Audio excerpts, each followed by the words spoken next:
colaboración de Red Eléctrica de España, Asisa y BT. Hoy tenemos el placer de recibir como ponente de esa tribuna al coordinador general de Convergencia Democrática de Cataluña, don Josep Rull, al que va a presentar el diputado del Grupo Parlamentario de CiU en el Congreso de los Diputados, don Carles Campuzano. La tribuna es suya.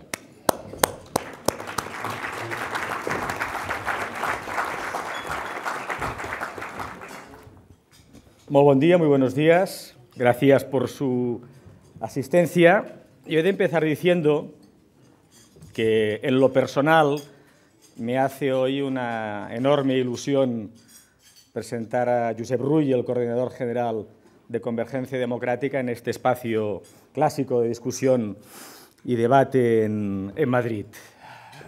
Con Josep nos conocemos desde hace muchos años. Los dos no somos, ni mucho menos, recién llegados a la política.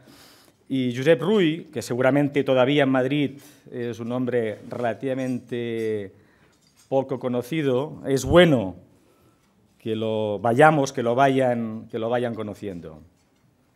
Josep es un hombre sólido, decía, con una larga trayectoria política, en la que ha combinado tanto el trabajo en la organización, fue secretario general de las Juventudes de Convergencia, con la acción parlamentaria en el Parlament de Cataluña, donde además en las etapas que jugó de portavoz sectorial se especializó en materia de infraestructuras, tuvo como referencia en esta materia una persona que no nos puede acompañar, que espera Masías, y en esa época demostró que junto con la vis política que le caracteriza es también un hombre riguroso, que estudia los temas y que es capaz de pensar en grande.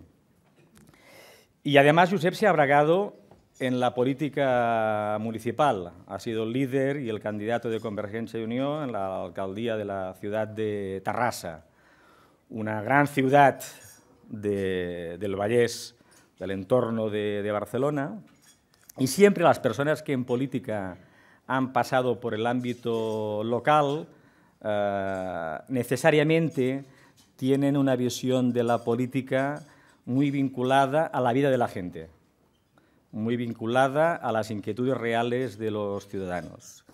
Y en este sentido, Josep Rull tiene la virtud de que es capaz de combinar el idealismo que en política siempre es necesario, en la medida que es capaz de dibujar horizontes de esperanza que inspiren a los ciudadanos, a la gente, y que al mismo tiempo tenga la capacidad de no vivir en las nubes, sino vivir en la realidad. Y en este sentido es un político interesante. Pero además hoy en esta charla, y ahí agradecemos a Nueva Economía Forum la organización de la misma, puede tener la virtud de recordar algunas cosas que quizás en estas últimas semanas y meses en la ciudad de Madrid, en los entornos políticos y mediáticos, se consolidan, ¿no? Que es esa idea de que la carpeta catalana ha quedado cerrada y aparcada, y que los interrogantes, las preocupaciones que desde Madrid se podían tener en relación a lo que estaba sucediendo en Cataluña pasaban a ser historia, que ahora quizás los elementos que debían de formar parte de la agenda política eran otros: la emergencia de nuevas fuerzas políticas, la crisis del bipartidismo, etc., ¿no? Y hoy la intervención de Josep Rull nos va a recordar al menos dos cosas, ¿no? Una, que los cambios de fondo que se han producido en Cataluña son muy sólidos, y que, por tanto, no es imaginable que volvamos a la situación previa a 2012.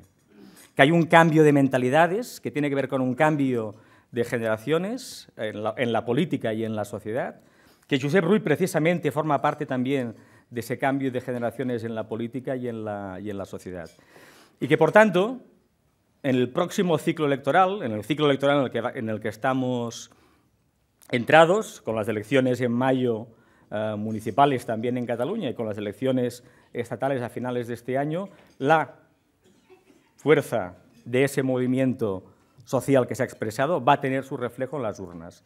Y que, por tanto, en los escenarios que dibujemos a partir de 2016, la fuerza del catalanismo, basado en los ejes que hoy articulan el catalanismo, el derecho a decidir, el Estado propio, la aspiración a construir un país nuevo y mejor, van a continuar marcando la agenda política de Cataluña y eso repercutiendo en el conjunto del Estado.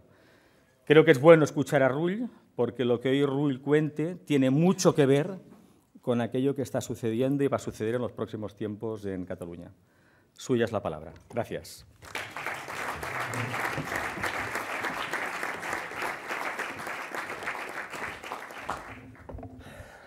Muy buenos días a todos y a todas. En primer término, gracias a Nueva Economía por invitarme a compartir con todos ustedes reflexiones alrededor de lo que está pasando, de lo que está ocurriendo en Cataluña, intentar explicar y analizar un poco de dónde venimos, en qué momento estamos y, sobre todo, hacia dónde queremos ir. En primer término, no obstante, saludar a los diputados y diputadas, senadores y senadoras del Grupo de Convergencia y Unió aquí en Madrid, también al portavoz del Grupo Parlamentario del Partido Nacionalista Vasco, delegado del Gobierno de la Generalitat de Cataluña, embajadores, autoridades, señoras y señores. Lo primero que quería contar es contarles una anécdota que yo creo que puede ilustrar bien de qué estamos hablando. Hace 2 años, en el Parlamento de Cataluña, tuve una reunión con un estudiante de Sociología de una universidad británica. Y a veces la gente de fuera hace las preguntas pertinentes que los de aquí frecuentemente no nos formulamos. Y la pregunta que hizo fue la siguiente.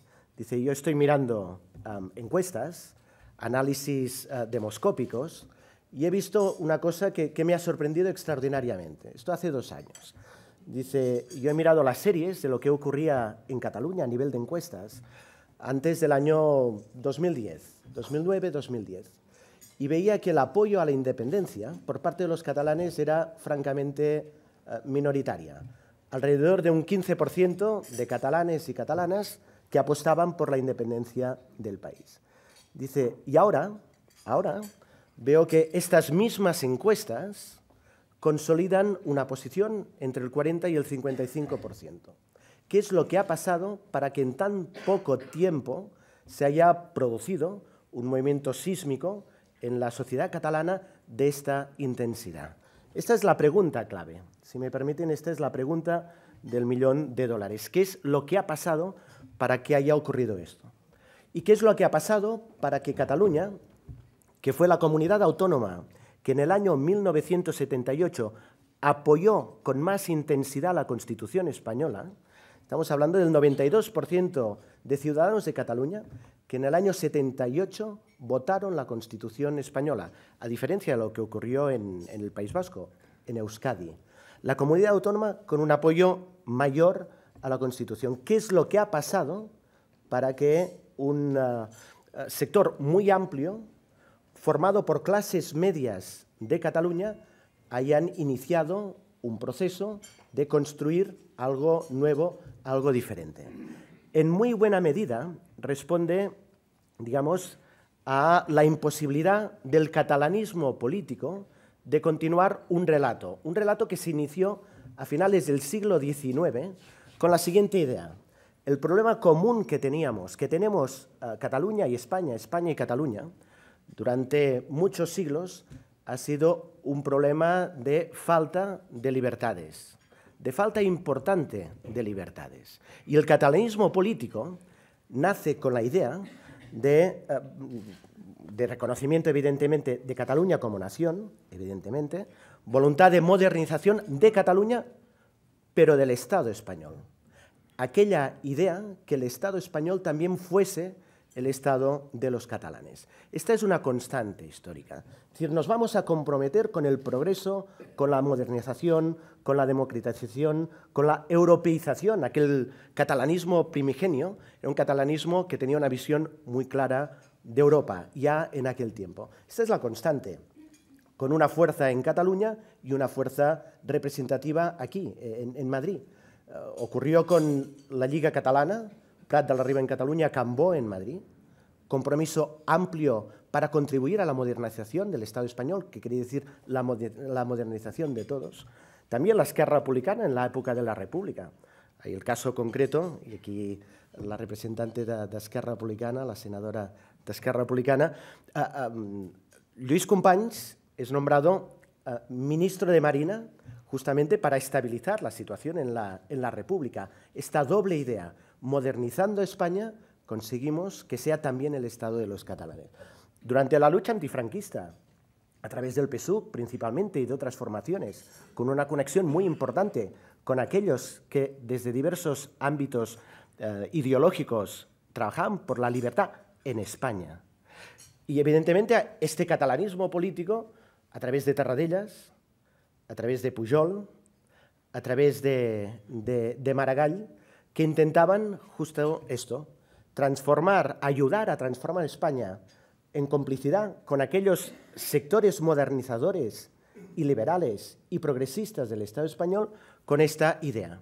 Si España es un país más moderno, más europeo, más democrático, seguro que va a reconocer su diversidad. Esta era la gran apuesta colectiva de la Constitución del año 78. Un marco de encuentro, un espacio amplio de convivencia. Aquella era la apuesta.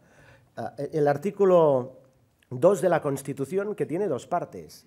La primera que le hace referencia a la unidad de España, pero una segunda parte que es importante, que es el reconocimiento de la diversidad interior del Estado español a través del reconocimiento de la idea de las nacionalidades. Un planteamiento, un punto de partida para que España fuese un país, un Estado plurinacional, pluricultural y plurilingüístico. Aquella era la idea básica. ¿Y qué es lo que ha ocurrido durante los siguientes años? Pues que hay una sensación y una constatación, y lo que les cuento es una opinión absolutamente de parte, subjetiva, y por tanto, con toda la humildad y con toda la modestia simplemente la compartimos con ustedes, pero es una percepción muy ampliamente sostenida en Cataluña, que aquel punto de encuentro que es la Constitución se ha ido progresivamente transformando en algo fosilizado y que el artículo 2 de la Constitución, la segunda parte, queda simplemente pulverizada. Esta es la idea. Esto tiene un punto culminante con la reforma del Estatuto del año 2006. Y entonces cuando lo aprobamos en el Parlamento de Cataluña, lo aprobó el 89% de diputados del Parlamento de Cataluña. Aquel 30 de septiembre, si no me equivoco, del año 2005. El 89%, con esta idea de perfeccionar, de actualizar aquel pacto constitucional del año 78. Y ustedes conocen perfectamente cómo se acabó aquella reforma del Estatuto de Cataluña. Aquella actualización dentro de la Constitución. Creíamos que había margen suficiente. La Constitución española, entonces, ahora desafortunadamente ya no, tenía una flexibilidad y podía ser interpretada de una manera extraordinariamente abierta en esta línea. La sentencia del Tribunal Constitucional del año 2010. Una sentencia que para nosotros es un error gravísimo, en la cual participan prácticamente todos. Participa el Partido Popular con una campaña, digamos que yo creo que se tendría que hacer una reflexión a fondo de lo que supuso aquella campaña contra el Estatuto de Cataluña en relación a la distancia cada vez más amplia que hay entre muchos catalanes y una concepción concreta del Estado español. El gobierno de Zapatero, que a través de la abogacía del Estado inspiró mucho aquella sentencia. Me atrevo a citar, creo que es Victoria Priego, que hizo aquella definición de la castración física a la castración química. Castración física en la sentencia del estatuto sería eliminar literalmente algunos artículos. La castración química es vaciarle el contenido. Pues aquella sentencia se basó bastante en este concepto de castración química. Pero simplificando mucho, y les ruego, digamos, a los que tienen conocimientos jurídicos, que ahora voy a hacer un planteamiento de pincelada gruesa.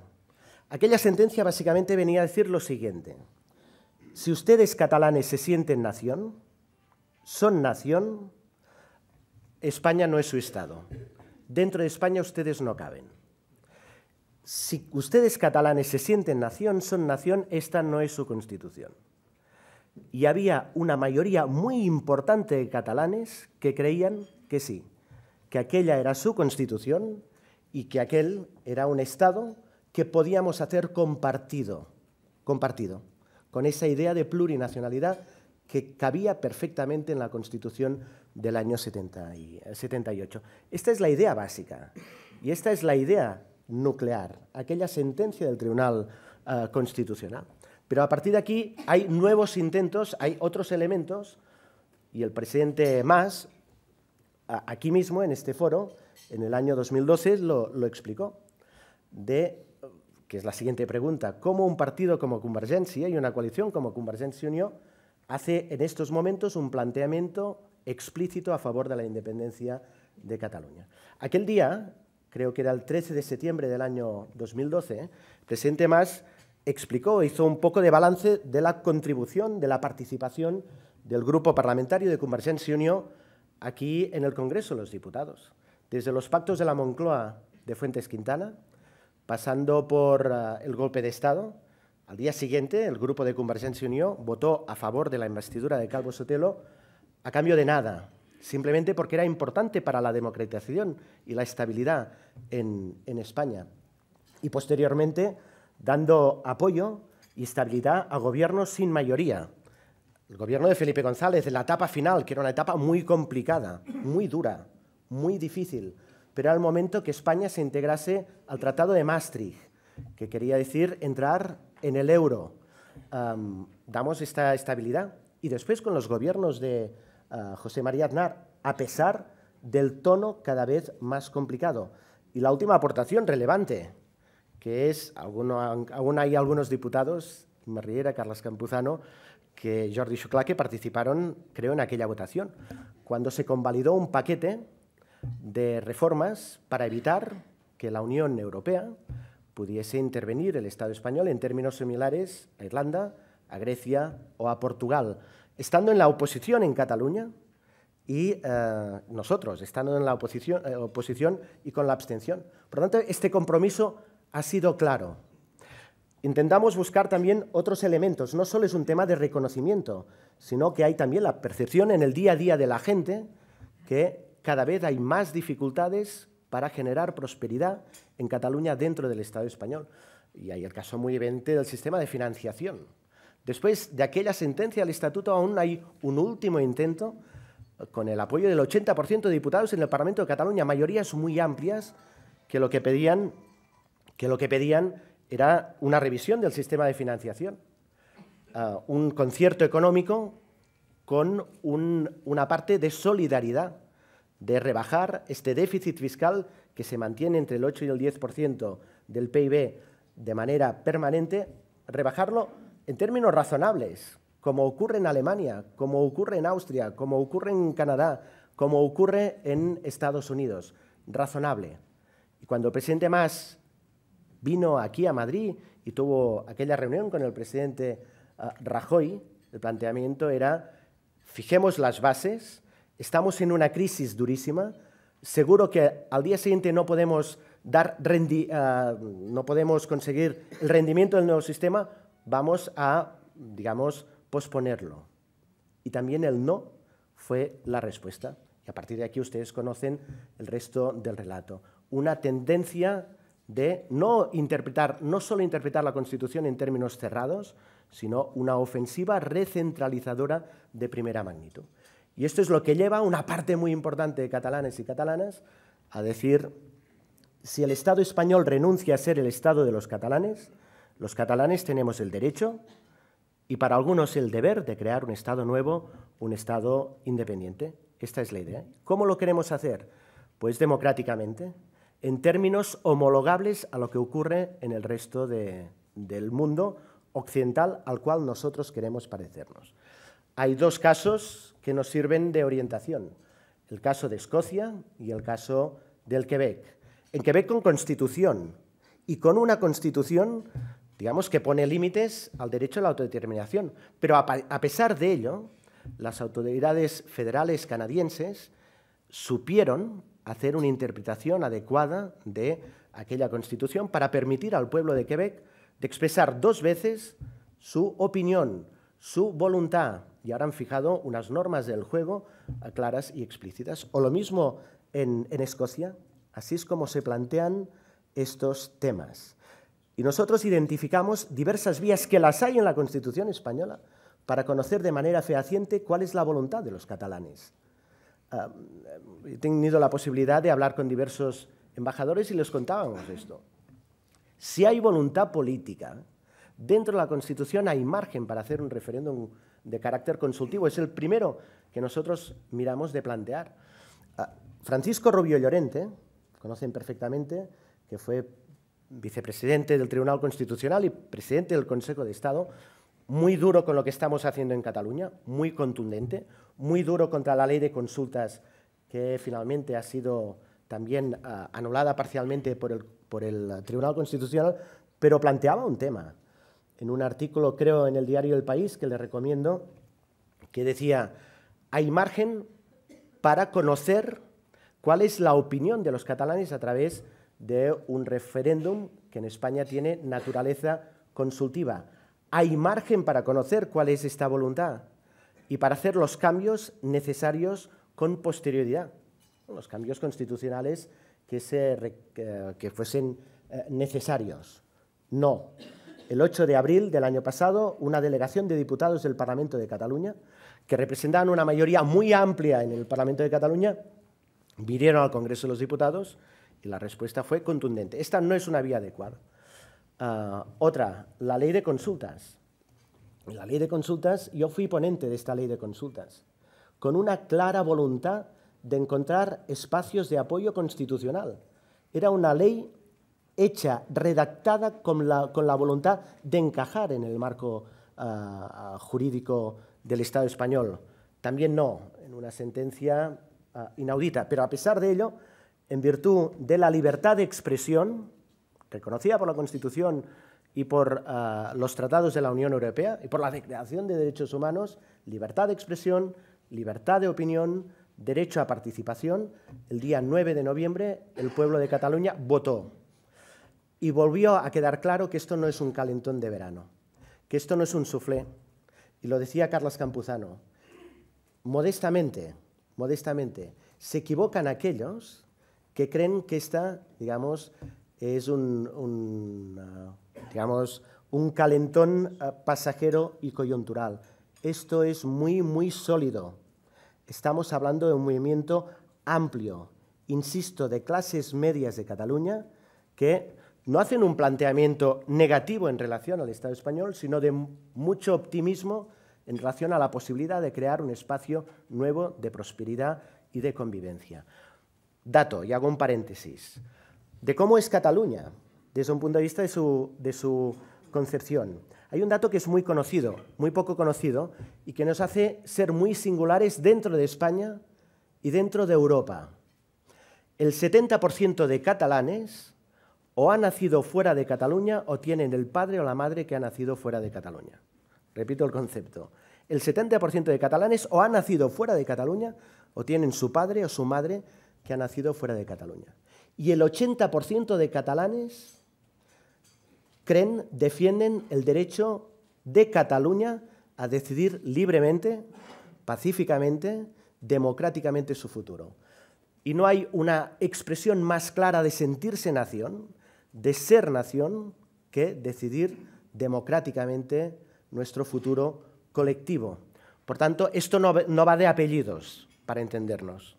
no va de un tema de sangre, no va de un tema no va de aquí. El catalanismo, el nacionalismo catalán, que tiene una base muy cívica, ha tenido esta capacidad de, a pesar de los orígenes, aquello que decía la madre de un cantautor catalán conocido, que decía: yo soy de donde son mis hijos.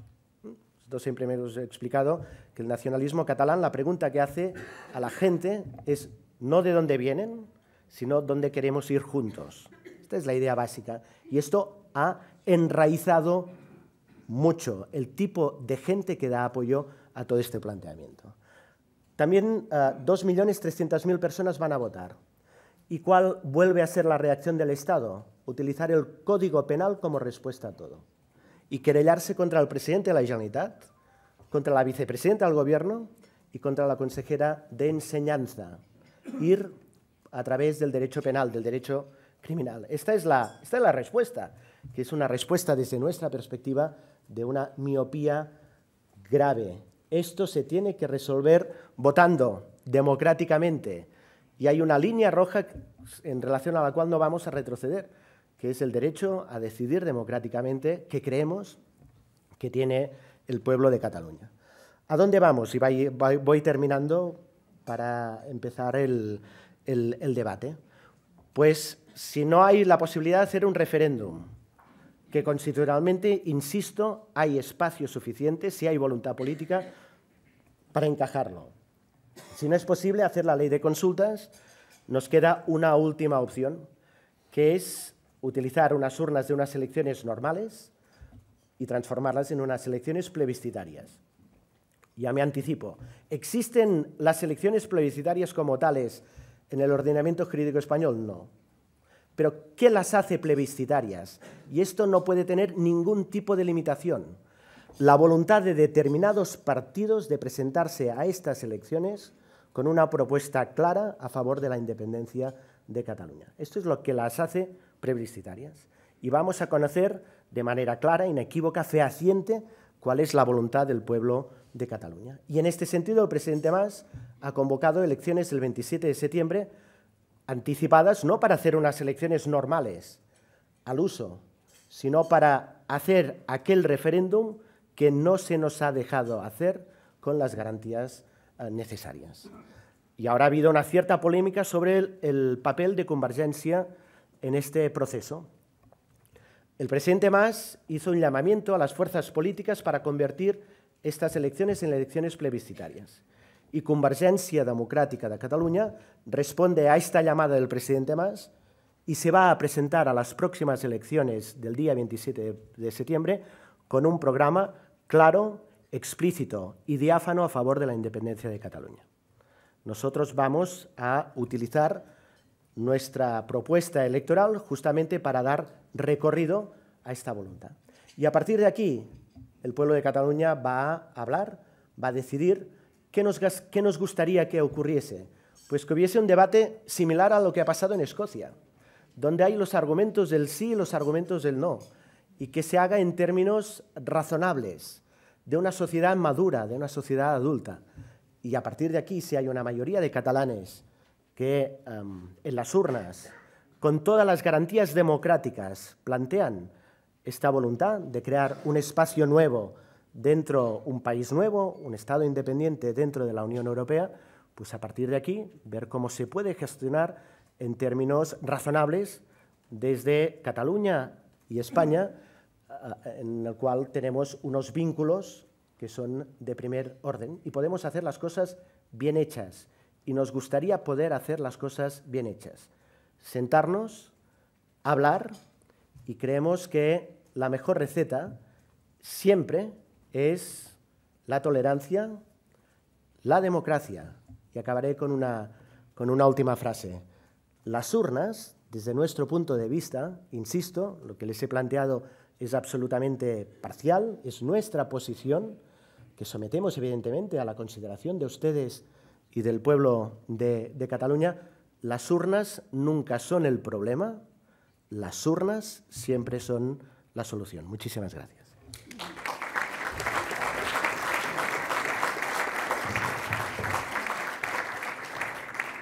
Muchas gracias, Josep. Muchas gracias, Carlas. Pues empezamos con las preguntas, que son muchas. Carlos del Río dice, ¿qué valoración hace de que Oriol Junqueras dijera ayer que Unión Democrática es la responsable de que no se haya firmado todavía la hoja de ruta hacia la independencia y que si fuera solo Convergencia ya se habría firmado? Jordi Armenteras, de RACUN, dice, ¿qué sentido tiene la coalición con Unió si se discrepa en uno de los puntales del programa, la independencia? Y dice Jordi, ¿se ha fijado que no hay nadie de Unió en este desayuno? Sí. Aquí enmienda, Estaba Manuel Plana, que es miembro de la mesa del Senado y miembro de Unión Democrática. Nosotros estamos en condición de firmar una hoja de ruta, sin duda, pero la idea es incorporar el máximo número de formaciones políticas y sociales a este proceso. Y, por tanto, Unión Democrática ya lo ha dicho de una manera muy clara. Va a convocar a su militancia para poder decidir sobre el futuro y su posición. Y, por tanto, ¿qué decimos desde Convergencia? Respeto absoluto al proceso interno de Unión Democrática, pero también expresar nuestra voluntad que finalmente podamos mantener esta historia de éxito que es Convergencia y Unió, ahora alrededor de un nuevo reto, que es la creación de un Estado nuevo, de un Estado independiente. Y, por tanto, en todo este proceso de fijar la hoja de ruta, es interesante que los partidos que planteamos de convertir estas elecciones en plebiscitarias compartamos una parte del programa electoral. Y nuestra idea es, empecemos unos, pero con la voluntad de tener un punto de partida abierto, inclusivo, que permita, de ahora hasta el 27 de septiembre, pues de poder incorporar, como decía antes, el máximo número de formaciones políticas. Si queremos ganar el día 27 de septiembre, y nosotros queremos ganar el día 27 de septiembre, evidentemente, pues Unión Democrática es una pieza muy importante. Yo soy optimista desde esta perspectiva, porque compartimos entre Convergencia y Unió muchas cosas, pero una determinada concepción de las cosas, que es que nuestra voluntad no es radicalizar a los convencidos. Hay otras formaciones en Cataluña que lo hacen. Nuestra voluntad es ensanchar la base de aquellos catalanes pues que en estos momentos tienen dudas y podrían perfectamente integrarse en esta mayoría a favor del Estado propio en Cataluña. Alicia Fuertes le pregunta qué pueden y qué van a hacer para evitar el divorcio definitivo de Convergencia y Unió. Si el desenlace es inevitable, ¿cuál sería el momento? ¿Se produciría mediante un pacto de caballeros, un acuerdo de no agresión, o eso es imposible si llega a la fractura finalmente? ¿Qué consecuencias tendría en el grupo de CiU, en el Congreso y en el Senado? Nego la mayor, es decir, estoy trabajando y desde Convergencia estamos trabajando para que esta hipótesis no se produzca y para que este escenario no se produzca. Es decir, fíjese lo que hemos sido capaces de hacer juntos, Convergencia y Unió, tanto en Madrid como en el Parlamento de Cataluña. Juntos, los 50 diputados de Convergencia y Unió hemos apoyado lo que llamamos una declaración de soberanía, hemos hecho juntos la ley de consultas, hemos creado juntos el Consejo de Transición Nacional, juntos vinimos a Madrid a defender la posibilidad de hacer un referéndum, juntos organizamos el 9 de noviembre. Sin la unidad de Convergencia y Unió, el 9 de noviembre no hubiese sido posible. Y consecuencia de aquel 9 de noviembre está querellada la vicepresidenta del Gobierno de Cataluña, Joana Ortega, miembro destacadísima de Unión Democrática. Y, por tanto, si hemos sido capaces de hacer todo este recorrido juntos, estamos convencidos que al final de este proceso, de convertir el día 27 en un referéndum, seremos capaces de continuar haciéndolo juntos. Y, por tanto, yo no quiero hablar de una hipótesis que no quiero, que no deseo.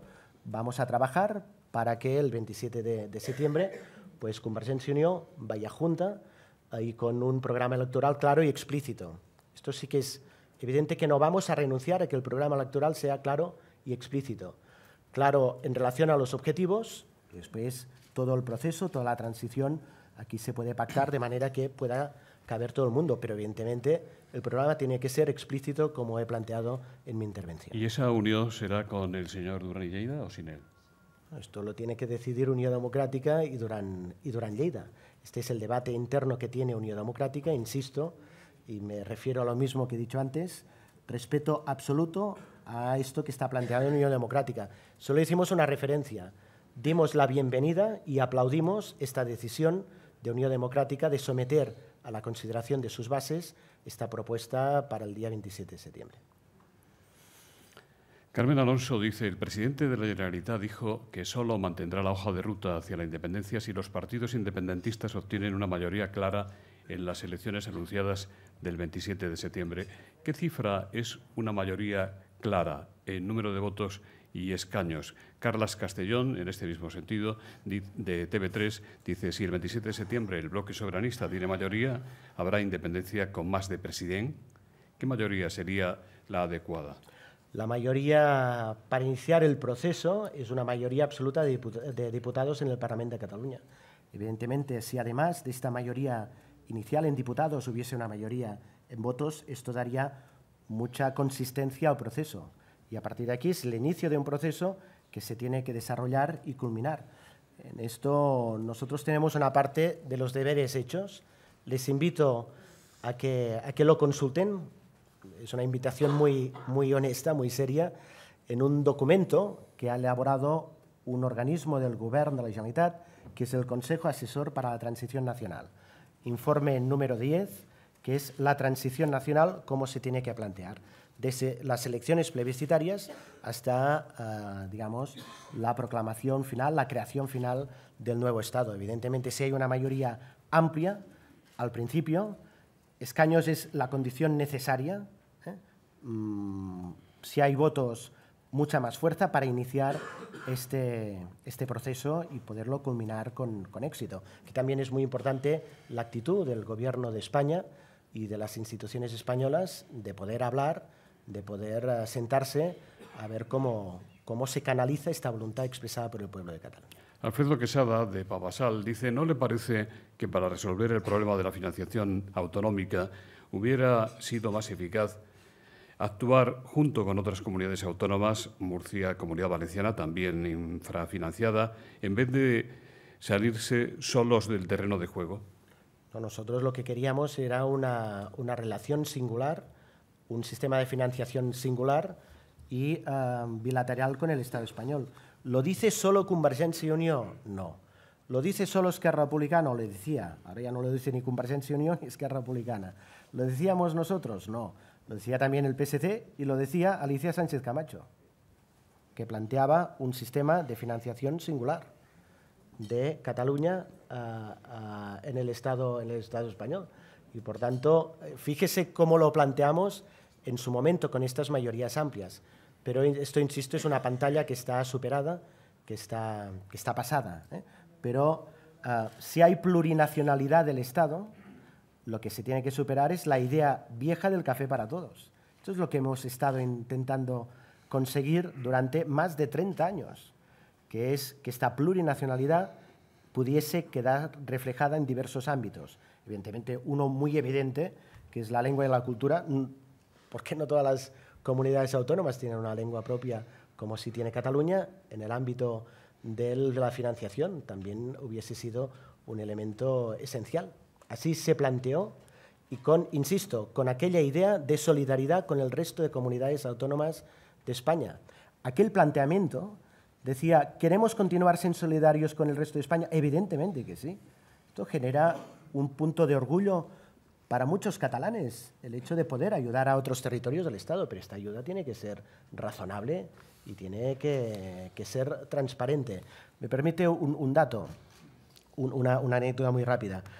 Tuve la posibilidad hace poco de ir, hace un año, a Baviera y pude entrevistarme como coordinador general de Convergencia, entonces secretario de organización, con el gobierno, un representante del gobierno bávaro.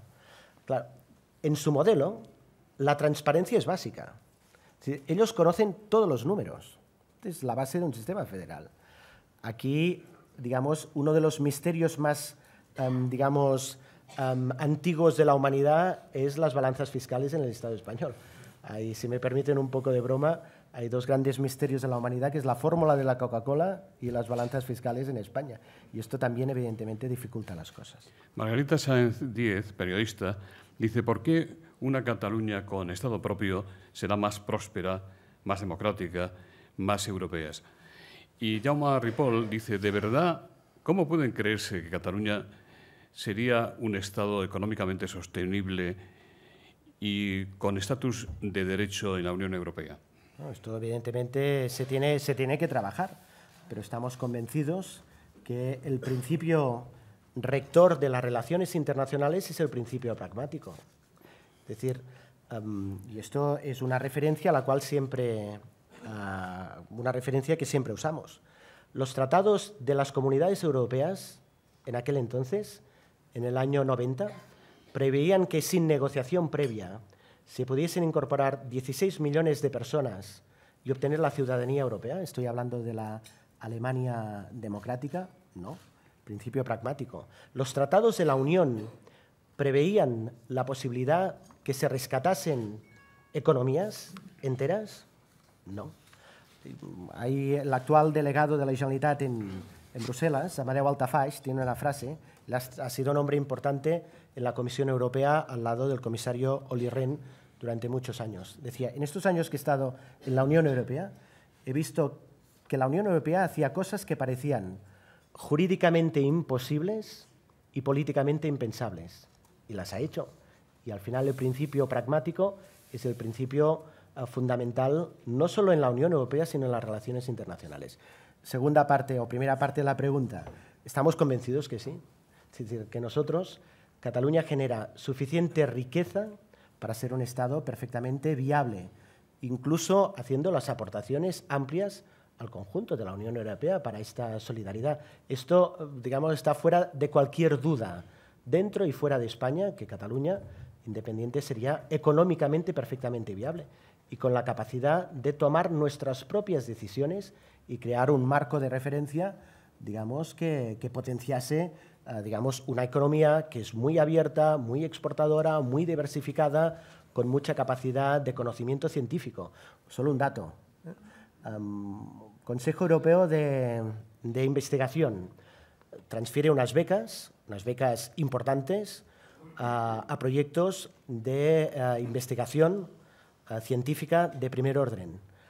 Si coges recursos transferidos por millón de habitantes, en el año 14 Cataluña fue, después de Suecia, el país de Europa que obtuvo más apoyo para la investigación científica. Y esto no es menor, con todas las dificultades que tenemos de no controlar todos los instrumentos. Con el control de todos los instrumentos estamos convencidos que Cataluña es un espacio amplísimo de prosperidad. Y esto es lo que han entendido la mayoría, una mayoría importante, que tenemos que acreditar el día 27 de septiembre, de catalanas y catalanes. Quico Rosique, de Serimedia, dice: desde los criterios nacionalistas de identidad, lengua y voluntad o sentimiento, ¿existe dentro de Cataluña una nación española, ciudadanos con derecho a decidir su propio futuro dentro de España? Digamos, hay una realidad que es una realidad nacional, que es un sujeto, que es claro, es un sujeto político, que es Cataluña. Antes les he comentado este dato, y este dato no es menor, y es acreditado por diversas encuestas. Esta voluntad de catalanes que se sienten solo catalanes, y catalanes que se sienten catalanes y andaluces, catalanes extremeños, catalanes y españoles, que quieren decidir libremente su futuro. Y este Estado catalán que queremos construir tiene que ser el Estado, insisto, de los catalanes que solo se sienten catalanes, pero sobre todo de los catalanes que tienen otras identidades compartidas y de los catalanes que evidentemente se sienten y se van a continuar sintiendo catalanes y españoles. Y esta Cataluña independiente que queremos construir, ¿será la Cataluña de todos o no será? Este es el planteamiento inclusivo que siempre ha hecho el catalanismo político y esta es la idea básica, fundacional, de este nuevo Estado que queremos construir. Rusepi, de la Agencia Catalana de Noticias, le pide un poco más de concreción en relación con este tema. ¿Cree que acordarán la hoja de ruta con ERC o se tendrán que esperar a Unión? Bueno, ya lo hemos contestado antes. Es decir, tenemos la posibilidad de tener un punto de partida compartido. Esto lo tenemos muy avanzado, es así, tenemos un documento, digamos, sólido de partida, pero la idea es que sea justamente esto, un punto de partida abierto.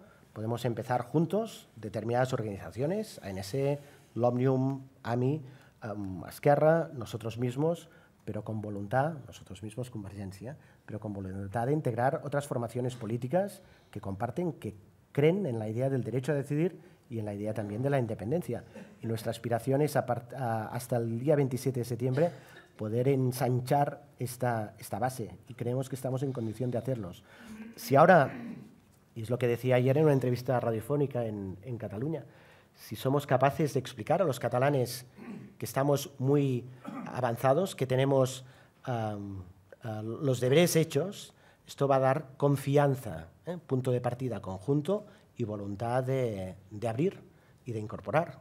Estamos convencidos que, tal como lo hemos planteado, será perfectamente factible.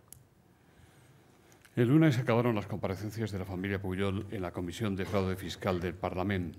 ¿Qué valoración hace? Carlos López Combarros dice: el caso Pujol puede tener un efecto demoledor en las urnas para Convergencia en general y para Artur Mas en particular el próximo mes de septiembre. No será necesario que nos esperemos al mes de septiembre. Ahora tenemos las elecciones municipales y estamos convencidos que los candidatos y las candidatas de Convergencia y Unió van a sacar un buen resultado, porque están ejerciendo bien su condición y su función de alcaldes. También alguien decía, algunos oráculos decían que este caso abortaría radicalmente el proceso y que el 11 de septiembre pues no saldría la gente a la calle, y volvió a salir la gente a la calle. Y que este tema impediría el 9 de noviembre 2.300.000 personas. Un dato importante, para que ustedes se den cuenta de la magnitud. El 9 de noviembre votaron sí a la independencia 1.900.000 personas. El año 2006, cuando se hizo el referéndum del Estatuto de Cataluña, votó a favor del Estatuto 1.900.000 personas. No, pero es que ahora podían votar los menores de 18 años y los inmigrantes. Votaron muy pocos, desafortunadamente.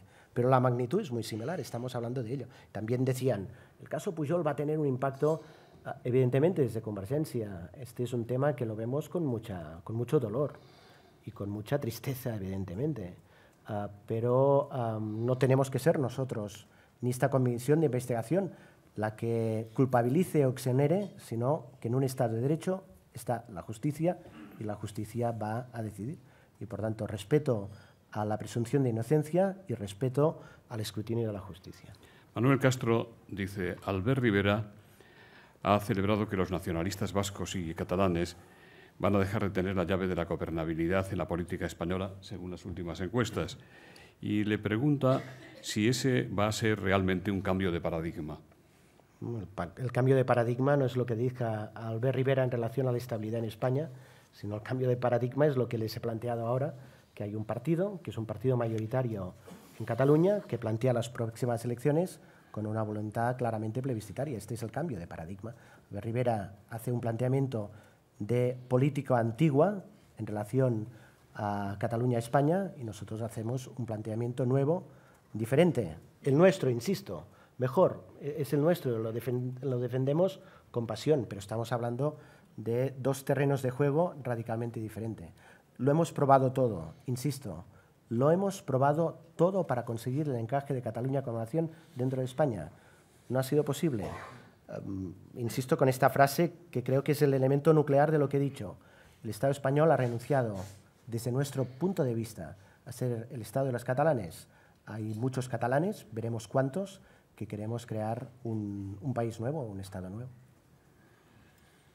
Pedro González, de Zoom News, dice José Bono, en el segundo tomo de sus memorias, que el señor Mas le dijo a Zapatero que fuera soltando dinero, que él ya iría quitando lo de nación del nuevo Estatuto de Cataluña. ¿Cree usted que esa filosofía es la que pudo llevar a Zapatero a acuñar aquella aportación al derecho constitucional según la cual España como nación es un concepto discutido y discutible? Le preguntan también, en el libro de memorias de José Bono, el exministro dice que aprobar el Estatut fue el mayor error del gobierno de Zapatero. ¿Qué le parece? Bueno, aquí el señor Bono cuenta cosas, veremos a ver algunas de las cuales la credibilidad que puedan tener, pero Bono es un hombre honesto y habla con una claridad meridiana. Justamente este planteamiento de Bono es lo que nos confirma otra vez más en nuestra determinación para cambiar de una manera muy clara las cosas. Y Zapatero, en Cataluña aún se le recuerda aquella expresión de apoyaré el estatuto que salga del Parlamento de Cataluña. Nos decían, apoyaré, el famoso Pascual, apoyaré el estatuto. Y de aquellos polvos vinieron estos lodos. Para nosotros no son lodos, sino una ola de esperanza. Pero esta fue la idea, un punto de frivolidad.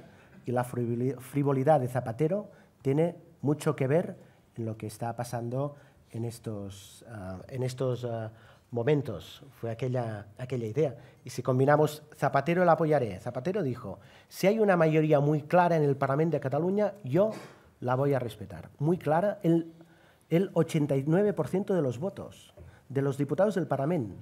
89% de los votos. Y después aparece la frase brillante y ofensiva de Alfonso Guerra, les hemos pasado el cepillo. Pero alguien con esta mentalidad, pero ¿cómo quiere construir espacios de convivencia? Alguien con esta mentalidad es imposible hacerlo. Guerra, Aznar, Sáenz de Santamaría, Rajoy en muchas de sus afirmaciones, García Margallo, son argumentos que cada vez nos confirman más en nuestra idea que lo hemos probado todo. Honestamente, les he hecho el balance de nuestra contribución a la estabilidad de España, no hay más margen de maniobra. Bono, con estas memorias, lo vuelve a confirmar otra vez. César del Álamo dice, el Gobierno español lleva también al Constitucional la Ley Catalana de Acción Exterior. ¿Qué lectura hace de todas las leyes catalanas que el Partido Popular ha llevado al TC? Insisto, es esta recentralización por tierra, mar y aire. Es básicamente esto. Es una recentralización. Nosotros, y ahora ironizo un poco, ahora ya no tanto, pero los viernes para nosotros, digamos, son un día intenso, para entendernos, porque hay el Consejo de Ministros y provisionan un nuevo espacio de recentralización en todo. Desde el ministro Wert y su pretensión de españolizar a los niños catalanes, traducido en palabras normales, no entiende nada, nada, nada, hasta todo este proceso de recentralización, de acción exterior, donde hay delegaciones de acción, que es el organismo de proyección exterior en términos económicos de Cataluña, está acreditado que las exportaciones de Cataluña y ahora por ahora de España mejoran. Pero la idea es cerrarlo todo, es crear una jaula. Pues otra vez exactamente lo mismo. Las leyes que hacemos son leyes pensadas para tener el encaje adecuado en el sistema constitucional español. Dicen que no, pues otra vez nos ratificamos en esa idea. Si CiU, ERC y la CUP suman una mayoría independentista en el próximo Parlamento catalán, ¿qué harán? Antonio Prieto también le pregunta, ¿harían ustedes presidente de la Generalitat a Oriol Junqueras si ERC gana las elecciones catalanas del 27 de septiembre? Bueno, las queremos ganar nosotros, ¿no? Y por tanto estamos en condiciones de ganarlas. Creemos que Artur Mas es un gran activo. Por tanto, no me diga, hay muchas de estas preguntas. Si pasase, no, es que estamos trabajando para que no pase. Estamos trabajando legítimamente para ser nosotros los que ganemos las elecciones. No, es que esto es muy malo, no, queremos ganar las elecciones. Legítimamente queremos ganar las elecciones y por tanto abrimos este escenario, pero es evidente que vamos a sumar todos, ¿eh? Esta es la idea, y si ganan las elecciones otros, pues las habrán ganado.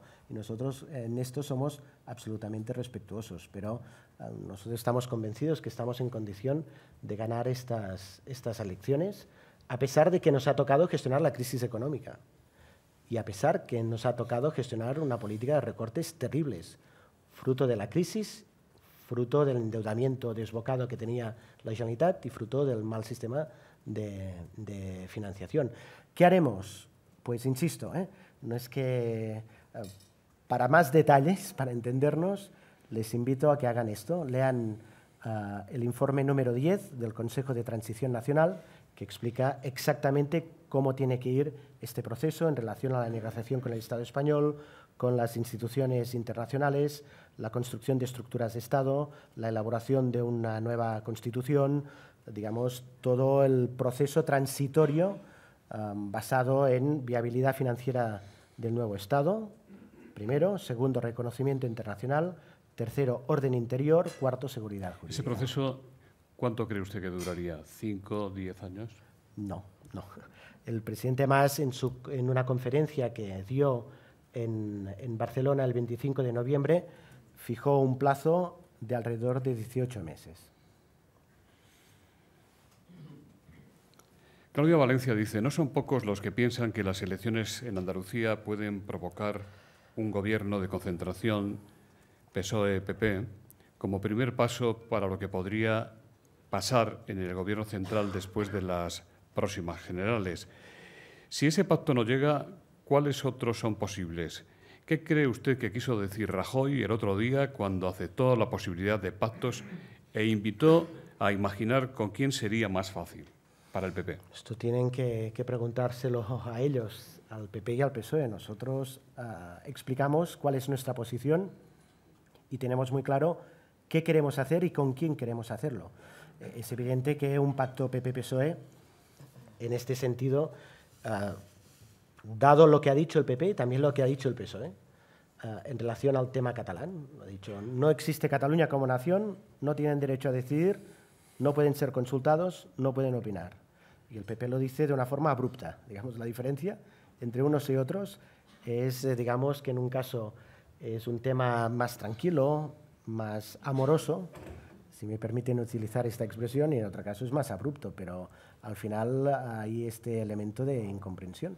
Ahora aparece esta nueva realidad que es Podemos, vamos a ver cómo se gestiona. Y Andalucía es muy interesante, por el discurso, si hay un discurso de poca comprensión a lo que está pasando en Cataluña, es Susana Díez, ¿no?, en relación a la financiación del reconocimiento. Pero vamos a ver con quién pacta, si pacta con Podemos o no pacta con Podemos, o cómo lo van a hacer. Esto estaremos expectantes. De momento le está dando bastante caña a Podemos, doña Susana. Sí, pero cuando las mayorías faltan, digamos, había alguien que pasó de ser muy contundente a hablar catalán en la intimidad, para entendernos. Señor Rull, ¿el PSC está realmente en calma o están solo aparentemente guardados los cuchillos? No sé si la pregunta es a nivel interno del PSC o a nivel de Cataluña. El PSC es un partido muy importante en Cataluña y nos gustaría que el PSC volviese otra vez, es una expresión que no me gusta cómo suena, a la senda del corriente mayoritario del catalanismo político. Porque el PSC, insisto, es un gran partido en Cataluña, es un partido sin el cual no se entendería muchas de las cosas de la Cataluña moderna, y ha sido una expresión muy clara del catalanismo político. Nos gustaría que el PSC, en aquello que hemos compartido durante muchos años, volviese otra vez de donde creemos, honestamente, que no debería haber salido. Francesc Rius dice, da la impresión de que pase lo que pase el 27 de septiembre, nada se va a mover realmente hasta después de las elecciones generales en el Estado. ¿Lo ve usted así? Este es un punto importante. Con el Partido Popular no se mueve nada. Bueno, sí se mueve en dirección de un proceso de recentralización en todos los órdenes. Lo vemos así. Pero para nosotros el elemento básico es, en primera instancia, que queremos los catalanes. Tenemos una gran oportunidad de plantearlo en las elecciones del 27 de septiembre. El pasado fin de semana dijo usted que Convergencia es algo más que un partido independentista, aunque trabaja por la independencia, probablemente para intentar convencer a los nacionalistas no independentistas que le sigan votando. Santiago León le pregunta, ¿cómo se entiende esta ambigüedad? No tenía esta pretensión, sino nosotros somos un partido nacionalista, lo éramos y lo somos. Y ahora trabajamos por la independencia. Es absolutamente coherente. Lo más somos, para ser coherentes como nacionalistas, ahora trabajamos por la independencia.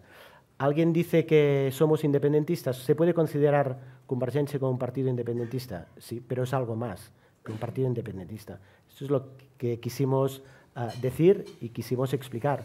Hay alguien que esta expresión, esta frase que pronunció yo mismo, lo han intentado interpretar como un elemento de intentar disolver nuestra determinación en este proceso.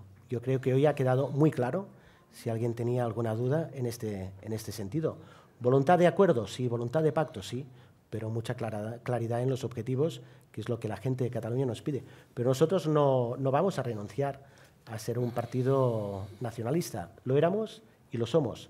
Algún día nos gustaría dejar de ser nacionalistas y dejar de ser independentistas y simplemente ser normales, ciudadanos normales de un país normal. Muchas gracias. En nombre de Asisa, de BT y de Red Eléctrica de España, el señor Carles Collantes, de esta última compañía, va a despedir el acto. Sí, muy brevemente, en nombre de los patrocinadores, agradecer la intervención del señor Josep Rull y transmitir quizá una impresión personal. A mí me ha parecido que se presentaba hoy en Madrid un político que va a tener un gran protagonismo en los próximos años en la política catalana y española. A todos ustedes, por último, agradecerles su presencia. Adeu, moltes gràcies.